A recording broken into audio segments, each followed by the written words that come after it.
देखो स्ट्रिंग क्या होता है, कोई पढ़ा है स्ट्रिंग तुम लोगों से? नहीं सर। नहीं पढ़ा। तो स्ट्रिंग क्या है, तो स्ट्रिंग भी एरे की ही तरह होता है, लेकिन इसमें क्या है कि कैरेक्टर्स को स्टोर कराने का ये आपका एक तरीका है जिसमें बताता है एरे में सिमिलर टाइप से एलिमेंट को जैसे आप स्टोर करा सकते हैं, उसी तरीके से स्ट्रिंग में सिमिलर टाइप ऑफ डेटा को स्टोर करा सकते हैं, लेकिन यहाँ कैरेक्टर के रूप में। हम स्टार्टिंग के क्लास में बताए थे कैरेक्टर और स्ट्रिंग में डिफरेंस ये है कि कैरेक्टर अगर सिंगल कोट के अंदर आप, ये जैसे सिंगल कोट है, तो सिंगल कोट के अंदर अगर आप कोई अल्फ़ाबेट को रख रहे हैं या कोई नंबर को रख दे रहे हैं तो वो एज ए कैरेक्टर यहाँ पे समझा जाता है, और वही डबल कोट के अंदर अगर उसको कर दे रहे हैं तो वो स्ट्रिंग समझा जाता है। तो string can be defined as one dimensional array of characters. One dimensional array of characters किसका, तो एरे तो है सिंगल डायमेंशनल का, लेकिन किसका, कैरेक्टर्स का। टर्मिनेटेड बाय ये नल, जिसके लास्ट में जो है नल होता है, ये स्लैश दे के जीरो रहता है जिसको हम लोग नल कहते हैं। तो एरे स्ट्रिंग के लास्ट में जो है ये नल कैरेक्टर रहता है जो इंड ऑफ स्ट्रिंग बताता है कि हाँ अब ये जो स्ट्रिंग है, अब स्ट्रिंग का ये लास्ट है, अब इसमें कोई भी एलिमेंट नहीं है। द कैरेक्टर एरे और the string is use to manipulate text such as word और सेंटेंस, यानी कि टेक्स्ट में किसी तरह का चेंजिंग करना है, किसी तरह का मॉडिफिकेशन करना है, तो उसके लिए स्ट्रिंग का यूज होता है। The last character must always be zero. Last character जैसे ऑब्लिक स्लैश जीरो है ना, ये नल कैरेक्टर इसको बता रहा है कि लास्ट कैरेक्टर जो है ये जीरो होना चाहिए, ऑब्लिक जीरो होना चाहिए, क्योंकि ये क्या बताता है, ये टर्मिनेटर बताता है, ये एंड ऑफ द स्ट्रिंग बताता है। The terminator character is important in string since it is the only way to identify whether the string ends. क्योंकि स्ट्रिंग में कोई नेसेसरी नहीं है कि साइज आप डिफाइन कीजिए, बिना साइज के डिफाइन किए हुए भी आप काम कर सकते हैं। तो जब बिना साइज के डिफाइन किए हुए आप कितना कहाँ तक हमारा डेटा जा रहा है, तो यही लास्ट में जो है ये जीरो जो बताता है, ये नल कैरेक्टर जो है ये बताता है कि ये एंड ऑफ कैरेक्टर है, ये यहाँ पर हमारा स्ट्रिंग जो है लास्ट हो गया। When we define a string as char s10, the character s10 is implicitly initialized with the null in the memory। तो ये अगर s10 अगर हम इसका साइज भी दे रहे हैं तो भी ये इम्प्लिसिटली क्या हो रहा है, इनिशियलाइज हो रहा है। फिर लास्ट में क्या होगा, इसके 10 आ ही जाएगा, 10 कह रहे हैं, ये नल कैरेक्टर जो है वो आ ही जाएगा, चाहे आप साइज इसका डिफाइन कर दीजिए तो भी, नहीं डिफाइन कीजिए तो आएगा ही आएगा, लेकिन डिफाइन कर दिए तो भी ये आ ही जाएगा। अब यहाँ इसको डिफाइन करने का दो तरीका है। There are two way to declare a string in C language, by char array character array के द्वारा और बाय स्ट्रिंग लिटरल। तो कैरेक्टर एरे के द्वारा और स्ट्रिंग लिटरल के द्वारा। तो सी एग्जांपल क्या बता रहा है, let's see the example of declaring string by char array in C language.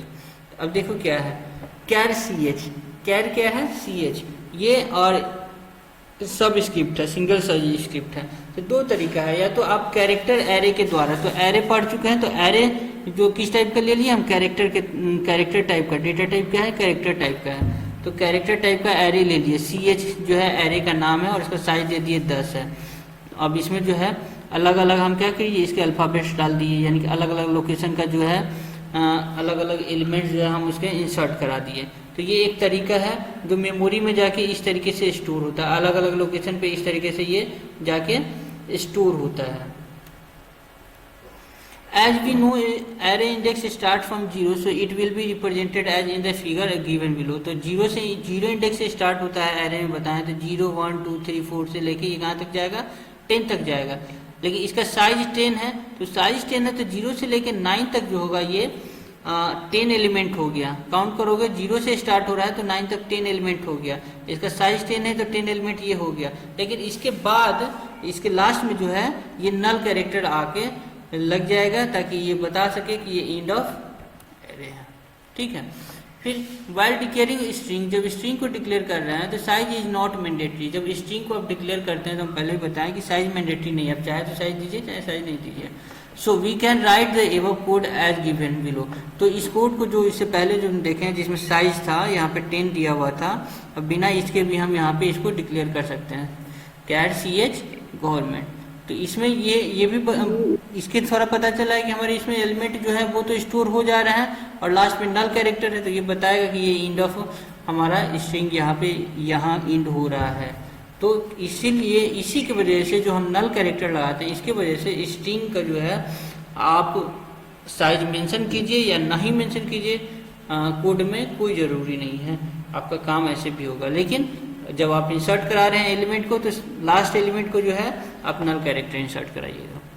We can also define the string by the string literal. अब स्ट्रिंग लिटरल के द्वारा हम इंसर्ट करा सकते हैं या डिफाइन कर सकते हैं इसी लगा। जैसे अब कैड सी एच, अब यही सेम चीज़ है। अब इसमें जो यही एलिमेंट को हमको इंसर्ट कराना है तो डबल कोट के अंदर, तो अगर डायरेक्ट डबल कोट के अंदर में सारे अल्फ़ाबेट को हम डाल दिए तो ये हो गया हमारे लिए स्ट्रिंग। हम बताए थे डबल कोट के अंदर अगर हम डाल दे कोई भी अल्फ़ाबेट या कोई भी वेरिएबल का नाम या कुछ भी डाल दे तो ये क्या हो जा रहा है, ये हमारे लिए स्ट्रिंग हो जा रहा है। लेकिन यहाँ स्ट्रिंग जो है वो एलिमेंट के रूप में, ये चूंकि कैरेक्टर एरे है तो कैरेक्टर एरे में एक एक इंडेक्स का जो एलिमेंट है वो स्टोर कराया जा रहा है। तो ये जो एलिमेंट है वो किस रूप में है, ये कैर के रूप में है, ये कैरेक्टर के रूप में है। लेकिन यहाँ पे ये अगर डबल कोट के अंदर आ गया तो ये स्ट्रिंग के रूप में है। अब देखो इन सच केस ये null will be appended at the end of the string by the compiler. तो कंपाइलर जब हम प्रोग्राम को एग्जीक्यूट कराते हैं तो जैसे ही स्ट्रिंग देखेगा, क्योंकि जैसे ही डबल इन्वर्टेड कॉमा के अंदर देखेगा इसको तो समझ लेगा कि ये स्ट्रिंग है, और इसके लास्ट में ऑटोमेटिक क्या है, खुद से वो नल कैरेक्टर को इंक्लूड कर लेगा। क्लियर? कोई प्रॉब्लम? No sir. अब इसके बाद देखते हैं कि अब सी के अंदर स्ट्रिंग का जो है बहुत सारे फंक्शंस आते हैं। तो फंक्शंस में क्या क्या है, फंक्शंस में जैसे str_len, तो str_len क्या होगा, वो स्ट्रिंग का लेंथ बताएगा। फिर str_lwr ये क्या करेगा, लोअर को, ये string it converts string to lower case. जो भी स्ट्रिंग है, स्ट्रिंग को जो है अब हमारा अल्फाबेट जो होता है दो केस में होता है, एक लोअर केस और एक अपर केस, यानी कि कैपिटल ABCD और small ABCD। Small ABCD lower case, capital ABCD upper case हो गया। तो दो केस में होता है हम जो अपने लैंग्वेज को लिखते हैं। तो ये क्या करेगा, str_lwr क्या करेगा, लोअर केस में कन्वर्ट कर देगा। जो भी मान लो कि कैपिटल में लिखे हुए हो या स्मॉल में मिला के लिखे हुए हैं तो वो टोटल को जो है स्मॉल अल्फाबेट में कन्वर्ट कर देगा। फिर strupr क्या करेगा, तो अपर केस में जो भी अगर स्मॉल में भी लिखे हुए हो तो उसको कैपिटलाइज कर देगा। फिर strcat ये कॉन्कैटिनेट के लिए होता है। कॉन्कैटिनेट का मतलब कि दो चीजों को लेके आपस में मिला देना। तो it happens one string eight the end of another, तो एक स्ट्रिंग को जो है दूसरे इन स्ट्रिंग के लास्ट में क्या करता है, जोड़ देता है। जैसे कभी कभी हम लोग क्या करते हैं, फॉर्म भरते हैं, तो फॉर्म भरते हैं तो हम लोग को उससे मांगता है first name, middle name, last name, तीन अलग अलग तीन जगह नाम मांगता है। लेकिन जब हमारा एप्लीकेशन को प्रिंट करने फाइनल सबमिट होने के बाद जो हमारे पास एप्लीकेशन जो प्रोड्यूस करता है हमारे स्क्रीन पे, तो उसमें हमारे नाम को इकट्ठा कर देता है। तो वहाँ पे क्या करता है, वहाँ पे इस तरीके का क्या करता है, आपको फंक्शन लगाता है जो कि कॉन्कैटिनेट करता है, स्ट्रिंग्स को आपस में मिला के एक जगह इकट्ठा कर देता है, लगता है कि वो एक ही स्ट्रिंग है। फिर strncat यानी कि n यानी कि नंबर ऑफ कैरेक्टर को बताएगा कि कितना कैरेक्टर को कॉपी करना है लास्ट में, वो नंबर ऑफ कैरेक्टर, यानी 4 कर दो 5 कर दो तो उसके ऊपर डिपेंड करता है। फिर strcopy ये कॉपी करेगा स्ट्रिंग को। strncopy तो उसी तरीके से वो किसी दूसरे स्ट्रिंग से स्ट्रिंग को कॉपी करना है तो उसके कितने कैरेक्टर को कॉपी करना है, तो वो n यहाँ पे डिनोट करता है कि वो कितना नंबर है। तो यहाँ पे नंबर बताएंगे, उसके थ्रू आपको पता चलेगा। जैसे एग्जांपल से चलते हैं यहाँ पे। अब ऐसे फंक्शन strlen बताए कि स्ट्रिंग का लेंथ बताएगा, स्ट्रिंग का लेंथ बताएगा। जैसे अब यहाँ पे हम लिए str120 कर दिए है ना, और इसका इसमें डाल दिए बिगिनर्स बुक। तो बिगिनर्स बुक ये हमारा क्या स्ट्रिंग है, स्ट्रिंग को यहाँ पे इंसर्ट करा दी इस वेरिएबल पे, ये मेमोरी में जाके स्पेस लेगा और इसको जाके क्या करेगा, इंसर्ट कर दिया। अब इंसर्ट कर दिया तो यहाँ पे length of string str %d, और ये कहाँ से यहाँ पे एक फंक्शन लगा दिया strlen str। तो strlen क्या है, ये एक फंक्शन है हमारा, जो कि ये फंक्शन क्या बताएगा, स्ट्रिंग का फंक्शन है जो लेंथ बताएगा। किसका, तो स्ट्रिंग का। तो कौन से स्ट्रिंग का, तो उस स्ट्रिंग का नाम देना होगा। तो स्ट्रिंग का नाम क्या है, str1। तो str1 को यहाँ से पास किए पैरामीटर में, तो यहाँ से पास किए, तो जैसे ही पास किए तो इसका लेंथ जो है ये इसको काउंट करेगा और इसको बताएगा कि इसका कैरेक्टर का लेंथ कितना है। अब देखो इसमें कितना है, 1 2 3 4 5 6 7 8 9 10 11 12 13 है, तो यहाँ पे दे दिया ना साइज इसका 13। तो जितने Yes, sir. कैरेक्टर्स है उनको काउंट करके ये बता देगा कि ये स्ट्रिंग का लेंथ है जो 13 है। फिर str n len,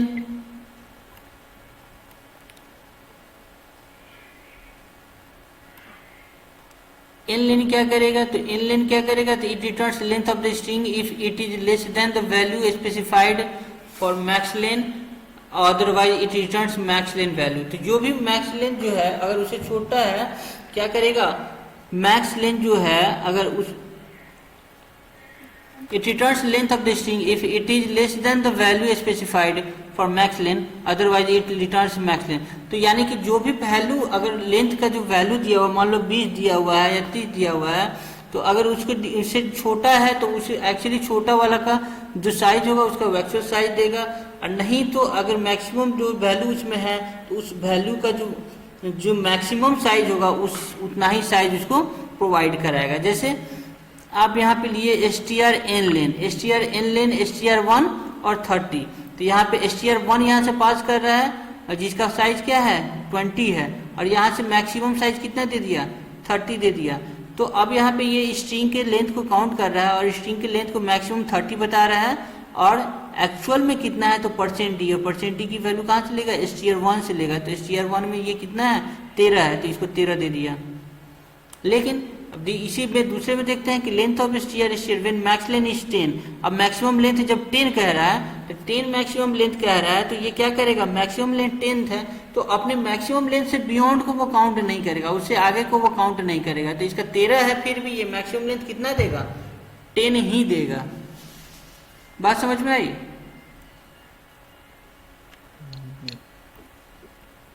अब नेक्स्ट है str फंक्शन है आपका कंपेयर का।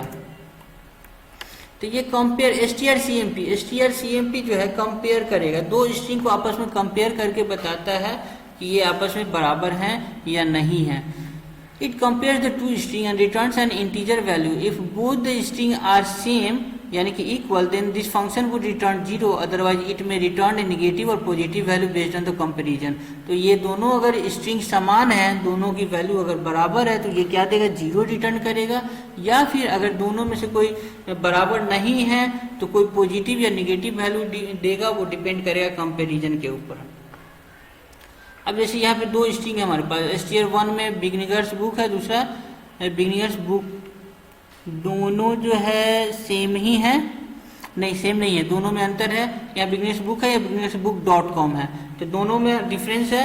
तो अब यहाँ str कंपेयर लगा दिए, strcmp ये फंक्शन लगा दिए, और इसमें फंक्शन में दो पैरेंथेसिस पास होंगे, एक कंपेयर करना है, तो दो कंपेयर करना है तो कम से कम दो चीजों को कंपेयर करना होगा ना, तो इसका सिंटेक्स यही है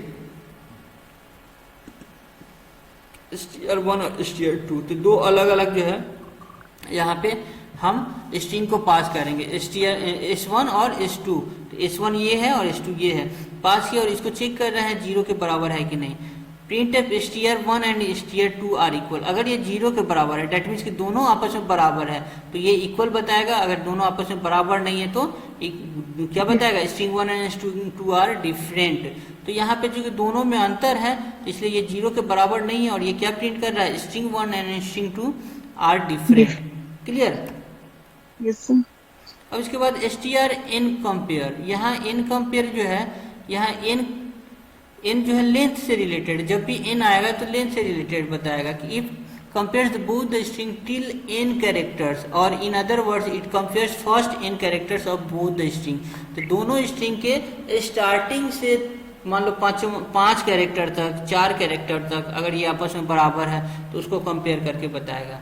अब जैसे यहाँ पे आओ, तो यहाँ पर स्टार्टिंग से यहाँ बुक तक तो ये बराबर है, यहाँ कह रहा है strncmp s1 और s2 को कंपेयर कीजिए कहाँ तक, 8 तक, स्टार्टिंग से लेके 8 तक। तो स्टार्टिंग 1 2 3 4 5 6 7 8 यहाँ तक कंपेयर कीजिए, स्ट्रिंग 1 का यहाँ से लेके यहाँ तक और स्ट्रिंग 2 का यहाँ से लेके यहाँ तक कंपेयर कीजिए। अगर तो और देखिए कि वो बराबर है कि नहीं, तो string1 एंड string अगर बराबर है तो इक्वल, नहीं बराबर है तो इक्वल नहीं, डिफरेंट। तो यहाँ पे ये क्या रिजल्ट देगा, यही चीज हमारा ऊपर में क्या था कि नॉट आर डिफरेंट दिया था, लेकिन यहाँ पे क्या दे रहा है, string 1 and string 2 are equal दे रहा है। क्यों? क्योंकि हम 8 स्ट्रिंग के 8 ही कैरेक्टर को रीड करा रहे हैं, 8 ही कैरेक्टर को कंपेयर करा रहे हैं, स्टार्टिंग से लेके 8 कैरेक्टर को कंपेयर कराएं। तो स्टार्टिंग से लेके 8 कैरेक्टर दोनों का आपस में बराबर है, इसलिए ये क्या दे रहा है, string 1 and string 2 are equal. तो strncamp में CMP में क्या होगा, strcmp ये फंक्शन का नाम लिखेंगे और पहला स्ट्रिंग देंगे, फिर कॉमा से सेपरेट करेंगे, दूसरा स्ट्रिंग देंगे, फिर नंबर ऑफ कैरेक्टर्स बताएंगे कि कहाँ तक उसको कंपेयर करना है वो बताएंगे। नेक्स्ट है strcat, ये कॉन्केटिनेट करने का काम करता है, दो फंक्शन को आपस में दो स्ट्रिंग को आपस में क्या करता है, कॉन्केटिनेट करता है, जोड़ने का काम करता है। जैसे एक स्ट्रिंग है s1 जिसमें हेलो लिखा हुआ है, एक स्ट्रिंग है s2 जिसमें वर्ल्ड लिखा हुआ है, और यहाँ पे फंक्शन लगाएं strcat, ये cat फॉर कॉन्केटिनेट है। अब यहाँ पे पास किए पहला स्ट्रिंग और कॉमा से सेपरेट करके दूसरा स्ट्रिंग पास किए, तो output string after concatenation %s, string के लिए हम %s स्पेसिफायर का यूज करते हैं, और ये क्या लेगा, अब ये देखो दोनों स्ट्रिंग 1 और स्ट्रिंग 2 को कॉन्केटिनेट करेगा और कॉन्केटिनेट करके कहाँ स्टोर करा देगा, s1 पे स्टोर करा देगा। तो ये s1 की वैल्यू ले रहा है, तो s1 से क्या आएगा, तो यहाँ पे आउटपुट देखो क्या आ रहा है, string after concatenation hello world. Hello और वर्ल्ड दो अलग अलग स्ट्रिंग थे, दोनों स्ट्रिंग को आपस में जोड़ के यहाँ पे रिजल्ट दे दिया। तो ये जो फंक्शंस है strcat, strlen, ये फंक्शन सिर्फ स्ट्रिंग के लिए है, ये स्ट्रिंग पे ही काम करेगा, है ना, ये ध्यान रखना है।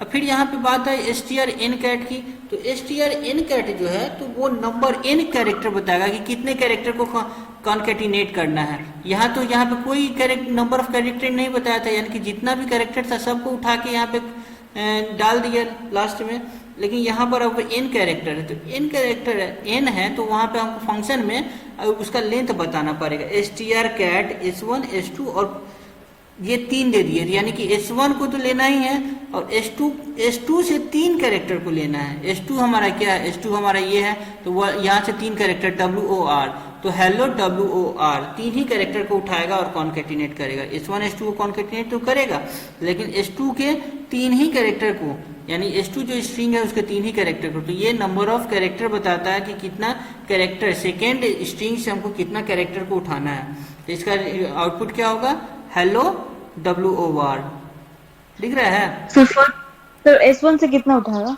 S1 को टोटली उठाएगा, S1 में हेलो था ना, तो S1 के पूरा कैरेक्टर को उठा लिया, लेकिन S2 के ये जो बताता है लेंथ, वो सेकेंड वाले स्ट्रिंग के कितने कैरेक्टर को उठाना है ये बताता है।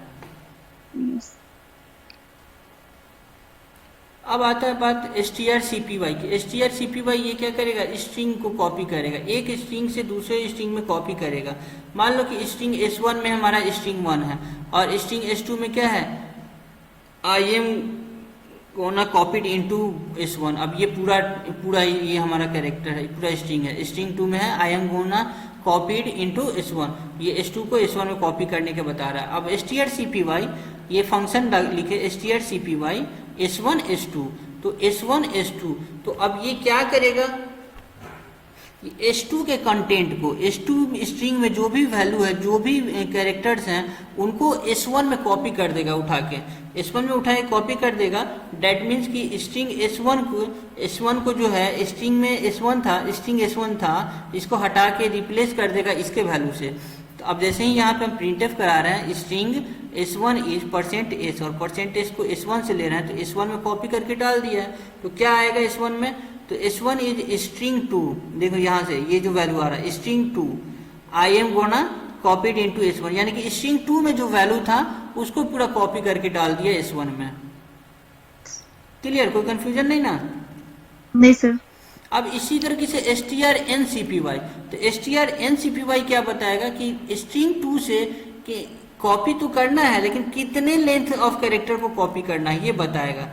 तो ये बताएगा कि उतना ही लेंथ ऑफ कैरेक्टर को क्या करेगा, कॉपी करके देगा।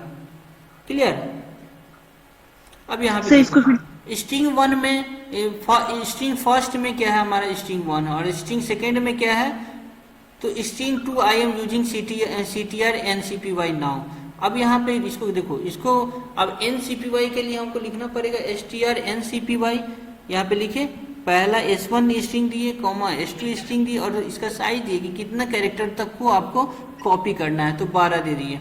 तो अब यहाँ स्ट्रिंग 2 में देखिए 12 कहाँ तक आ रहा है, 1 2 3 4 5 6 7 8 9 10 11 12 यहाँ तक आ रहा है। तो यहाँ तक के क्या करेगा, ये कॉपी करेगा और इसको S1 में कॉपी कर देगा, यानी S1 नहीं, यहाँ पे यहाँ फर्स्ट में कॉपी कर देगा यहाँ पे, ठीक है।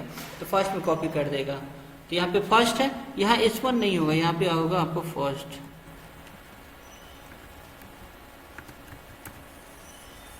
और ये है सेकेंड है, यहाँ पे होगा फर्स्ट।